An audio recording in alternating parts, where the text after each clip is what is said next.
Em pronunciamento no plenário da Câmara dos Deputados, o deputado federal Marcel Van Hatten pressionou Arthur Lira, presidente da Câmara dos Deputados, para que seja instalada a CPI destinada a investigar abusos das Cortes Superiores, em especial de Alexandre de Moraes, do Supremo Tribunal Federal e do Tribunal Superior Eleitoral.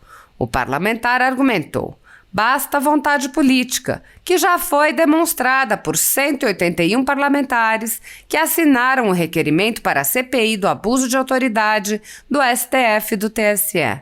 Os abusos de autoridade precisam cessar, precisam parar. Não é possível que nós continuemos a ver ministros do Supremo Tribunal Federal rasgando a Constituição, desrespeitando a lei. Inclusive, a Lei de Abuso de Autoridade, em vários de seus artigos e parágrafos, define pena de cadeia para o que está acontecendo hoje no nosso país, vindo de ministros do Supremo Tribunal Federal. É preciso que esses abusos cessem e que essa CPI seja instalada imediatamente. Dessa maneira, o congressista explicou a urgência de uma reação. Estamos neste plenário vazio na sexta-feira para fazer cumprir o prazo por uma PEC da enfermagem. É possível, portanto, instalar a CPI do abuso de autoridade na Câmara dos Deputados e fazê-la seguir durante o período de recesso, se for necessário, porque é uma comissão parlamentar de inquérito, mas pouco tem a investigar porque os fatos estão aí. É preciso uma solução para pacificar o país, reequilibrar os poderes e trazer o poder judiciário para dentro da Constituição de volta. Nesta toada, Marcel voltou a colocar Arthur Lira contra a parede. Não é possível continuarmos a ver tantos abusos de autoridade acontecendo e aqueles que já aconteceram restarem completamente impunes. A CPI precisa e deve ser instalada já. Espero que na próxima sessão, na terça-feira, seja devidamente lida, porque respeitou todos os ditames constitucionais. Tem o número de assinaturas necessárias, tem prazo determinado para funcionar e tem os fatos determinados apontados no seu requerimento. Vou ficar nessa tribuna pedindo ao presidente, o deputado Arthur Lira, que instale a CPI em todas as sessões que eu participar. Quero insistir para que na próxima semana, na terça-feira, já se possa fazer a leitura da sua instalação, ou melhor, a leitura da comissão da CPI no despacho da mesa diretora para que ela seja instalada e passe a funcionar. A ditadura da toga segue firme. O Brasil tem hoje presos políticos e jornais parlamentares e influenciadores censurados.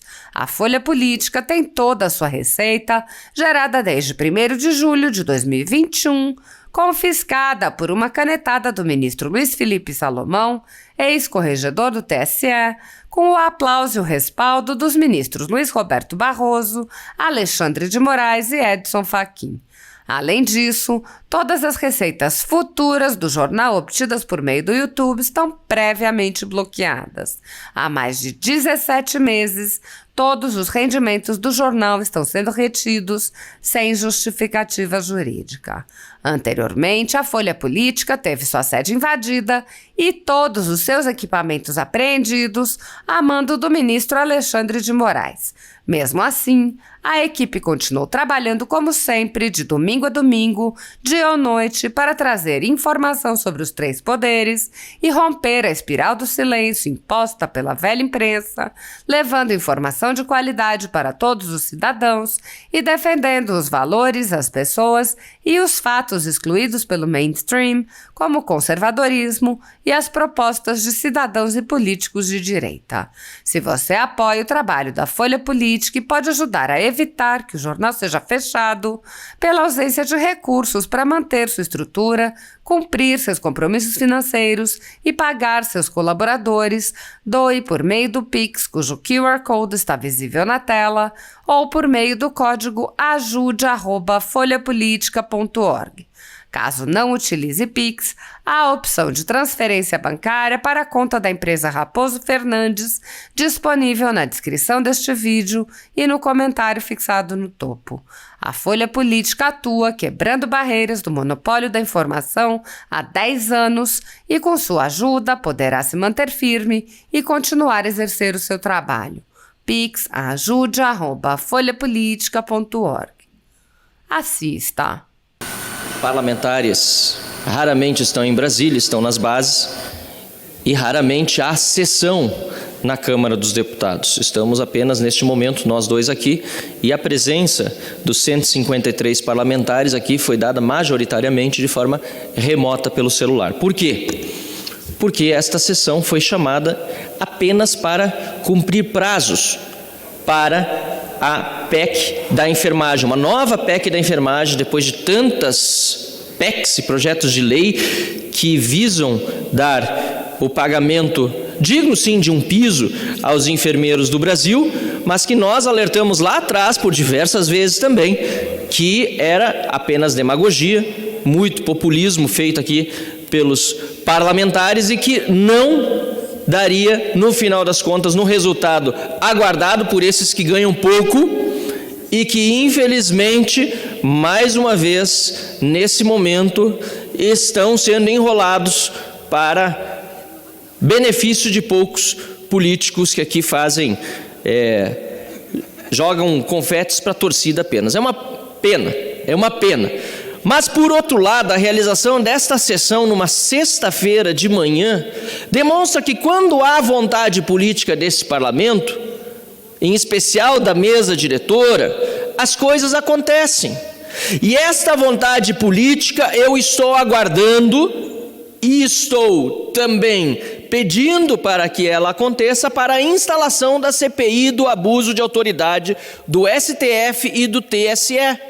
Esta sessão mesmo, deste dia de hoje, desta sexta-feira de manhã, 9 da manhã do dia 2 de dezembro, é a prova de que é possível sim trabalhar neste final de mandato e até o fim da legislatura. Basta a vontade política, que já foi demonstrada por 181 parlamentares que assinaram o requerimento de CPI do abuso de autoridade do STF e do TSE.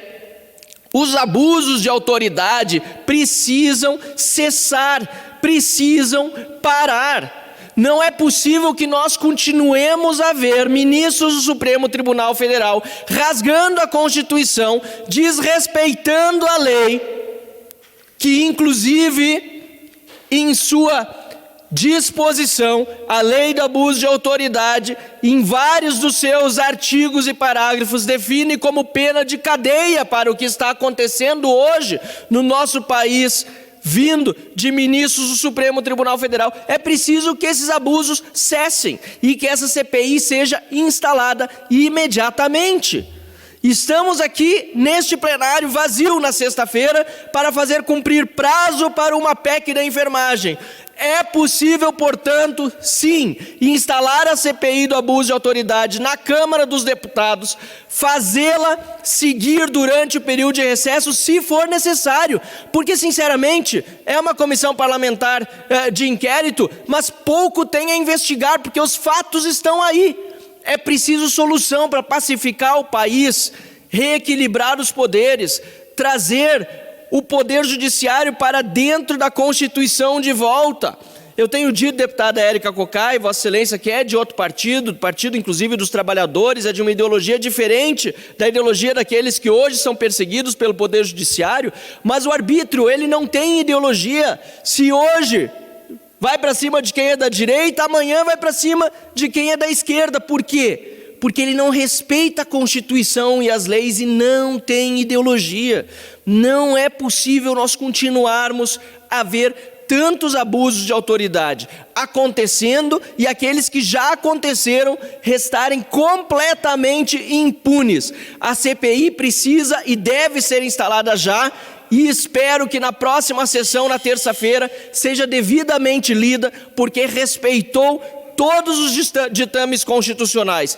Tem o número de assinaturas necessários, tem prazo determinado para funcionar e tem os fatos determinados apontados no seu requerimento. Vou ficar aqui nesta tribuna pedindo ao presidente deputado Arthur Lira que instale a CPI em todas as sessões em que eu participar, e quero insistir para que na próxima semana, na terça-feira, já se possa fazer a leitura da sua instalação, ou melhor, a leitura da comissão da CPI aqui do seu despacho na mesa diretora, para que ela seja instalada e possa passar a funcionar. Muito obrigado, senhora presidente. Seria isso que eu teria a dizer agora. Caros colegas parlamentares e povo brasileiro, eu quero saber deste parlamento onde está a oposição ao PT, oposição ao Lula. Onde está nesta Casa do Povo representada a oposição, que nas últimas eleições destinou 58 milhões de votos contra a candidatura de Lula. E agora o que nós estamos vendo é um grande acordo nesta Casa do Povo de todos os partidos políticos para reeleger o presidente da Casa, deputado Arthur Lira, mérito dele de estar conseguindo fazer essa grande composição. Mas eu me pergunto, onde está a oposição? Os partidos políticos que estiveram na campanha passada fazendo oposição a Lula e ao PT, hoje abraçados a Lula e ao PT, e as bancadas da esquerda na eleição para a presidência da mesa dessa casa. Qual é o espaço de fato da oposição no parlamento? Uma pergunta sincera, uma pergunta direcionada sobretudo para aqueles, repito, que estavam na última eleição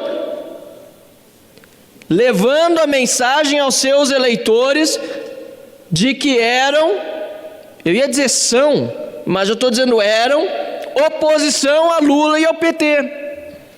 O que será que vai acontecer nos próximos 4 anos? Já se está anulando o conceito de oposição antes de iniciar o mandato. E a PEC argentina, como eu estou chamando esta PEC, que dizem que é da transição, outros chamam de PEC da gastança, da exorbitância, uma PEC que, protocolada no Senado, retira do parlamento, durante 4 anos, grande parte do seu poder de definir os rumos do orçamento. E, sinceramente, eu não vejo grande oposição articulada. Porque reduzir a PEC de 4 para 2 ou para 1 ano, ou reduzir a PEC de 200 bilhões para 85 bilhões, é continuar admitindo a aprovação de uma proposta de emenda à Constituição que vai valer para uma próxima legislatura que ainda não tomou posse, usurpando dela os seus poderes de determinar o que vai acontecer com o orçamento. Isso é muito, muito, muito grave. O que o PT está fazendo agora, nesse período de transição, é um ataque ao parlamento, ao Congresso Nacional, ao poder de decidir os rumos do orçamento.